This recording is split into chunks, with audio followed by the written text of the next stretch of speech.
Deep in the whisper wood lived a little fox named Felix. He was a curious fellow with an orange tail that never stopped asking questions. He lived with his mom, dad, and little sister, but his favorite thing in the world was playing with his best friend, Bella, a timid little bunny who lived near the Whispering Falls. One day, while playing hide-and-seek, Felix hid behind a large oak tree. He peeked out and saw Bella hopping by. "Boo!" he shouted, and Bella jumped a mile. "Felix, you scared me!" she exclaimed. She took a deep breath and looked at him with her big blue eyes. "Why are you hiding behind the oak tree?" she asked. "I'm hiding from you so I can win at hide-and-seek," said Felix, giggling. "But why are you always so scared? You could just stand still and quiet, and then I won't be able to find you," Felix suggested. Bella thought for a moment. "That would make more sense, but I can't help it.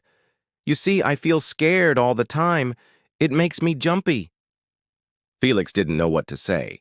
He felt sad that his best friend was so unhappy, but he knew exactly how to cheer her up with a hug. So he went over and gave her a big squeeze. And even though it didn't make her feel less jumpy, it made her feel a lot better knowing that he cared.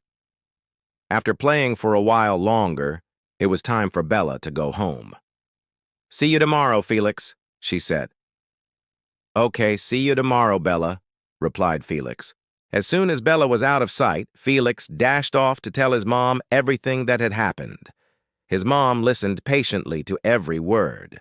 When Felix finished, she said, "It sounds like you really want to help your friend, but remember, Felix, you can't fix someone else's feelings. All you can do is try to understand how they feel." Felix wasn't sure he understood, but he was determined to try.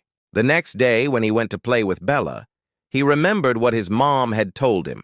He asked her, "Do you mind if I ask you some questions about being jumpy?" "Oh, sure," Bella replied suspiciously. "What do you want to know?" "Well, when you're feeling jumpy, does anything make you feel better?" "Well, a hug helps sometimes," Bella said quietly. "And when you're feeling sad, does anything help?" "Sometimes," Bella said. "I just need someone to listen to me." That's not difficult, thought Felix. That's easy. He promised himself he would try harder to be a good friend to Bella. As the days passed, Felix kept trying to help Bella with her jumpiness. He tried distracting her with games and tickles, but nothing seemed to work. One day, Bella was playing with her ball when a loud noise startled her, and she accidentally kicked it too hard and the ball rolled away. "Oh no," she cried. "It's too far away for me to get." Seeing that she was upset, Felix dashed over to help. "What's wrong, Bella?" he asked. "My ball rolled away, and now I can't get it back," she said with tears in her eyes. "I'm so jumpy I can't even get close enough to it without startling myself." "Don't worry, Bella," said Felix. "I'll get it for you." And he trotted off to go retrieve the ball. After a few moments, he came back with the ball. "Here you go, Bella," he said. "Thank you, Felix," she whispered, taking the ball. "You don't have to keep getting me stuff whenever I lose it," she added softly. "I know, but I wanted to help because you were sad," said Felix. He realized that even though he couldn't take away her jumpiness, he could still be there for her. As the sun began to set, Bella noticed that Felix's tail was drooping. "What's wrong, Felix?" she asked. "I was just thinking," he said, "that you seem really happy all the time. Don't you ever feel sad or jumpy?" Bella looked at him in surprise. "I thought you were the one who was always jumpy," said Felix. "Sometimes I am," Bella replied, "but most of the time I'm happy. I love going on adventures and playing with my friends, especially you, Felix. You're always so much fun." Then Bella noticed that Felix's tail was drooping even more. "What's wrong?" she asked.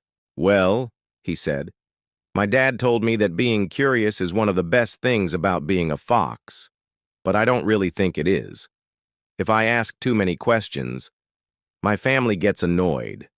And today, when I asked why the sky is blue, my little sister got mad at me because I wouldn't stop asking about it." Bella hopped closer to Felix. Being curious isn't a bad thing, she said softly. I think it's wonderful that you ask so many questions. You learn new things and you help others learn new things too. Felix's eyes widened. Really? He asked. Yeah, Bella replied. For example, earlier today, you asked me if I wanted to play hide and seek, and I learned that you're really good at hiding. Oh, I'm not good at anything else, Felix said sadly. Well, you're good at making people laugh, Bella said.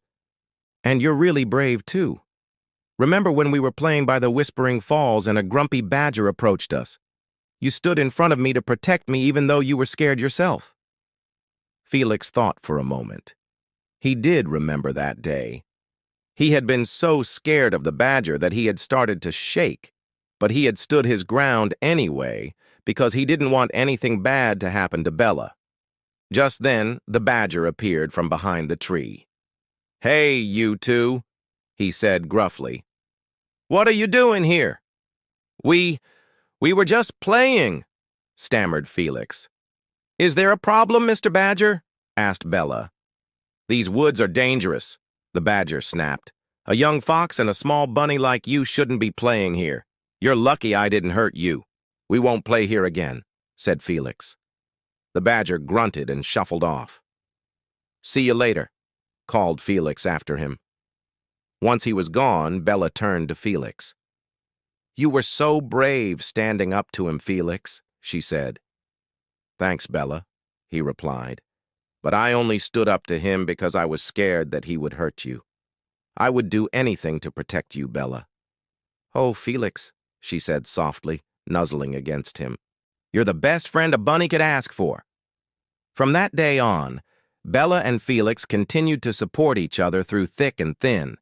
They learned that even though they were different, they could always count on each other. And that's the end of this story. The end. Hey kids, I hope you enjoyed watching this video. If you want to see more stories about friendship and kindness, make sure to subscribe for new videos every week. And if you want to watch another story right now, click on one of these two videos. Thank you for watching. See you next time.